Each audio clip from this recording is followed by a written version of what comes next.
I'm Sally Alexander, and at my feet is Dave, a German Shepherd guide dog. I was teaching third grade in Southern California, and every day I walked on the beach after teaching. And as I was walking along the beach one day, I saw this tiny black line the size of an eyelash. And I thought, oh, I have an eyelash under my contact. So I sat in the sand, took out the lens, cleaned it, and as I started to reinsert it, I still could see that line. And it turned out that I was actually having a retinal hemorrhage. The blood vessels inside my eyes were breaking. And I was in the hospital month after month for tests, and they never could find a cause. I would have these hemorrhages, and it just scarred my retina, and I lost my sight within 2 years. I had incredible family support and friends. I also was 26 years old. And there's something about that age that I think was slightly helpful in dealing with this. I was single, grew up in Pennsylvania, went to college in Pennsylvania, and then went to California to teach, lived alone. You know, I really had my ego pretty intact at 26. My superintendent of schools in California said, just show me you can do it, Sally, and I'd love to have you back.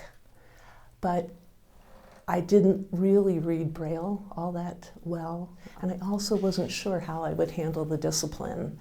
You know, I really used my vision to catch the children about to be mischievous. So I ended up going to graduate school and changing careers. So many times I think when people have a personal tragedy, and I do think that lost sight is a deprivation. You know, I've never seen my children. Haven't seen this handsome dog, you know.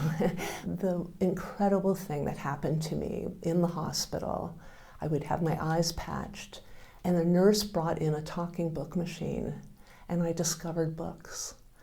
I became a reader at 26.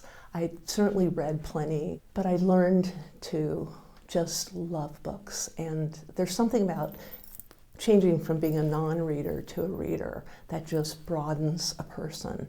And 10 years later, I started to become a writer. I learned to be a listener. You listen to the cars, you listen to everything. You have to use your remaining senses to function independently. I don't think that all people who experience difficulties are improved by it. But I'm a better human being because I've had this experience. It's made me persevere and be more disciplined and more organized. I think I have more empathy. It's harder to be blind, but my life is really richer.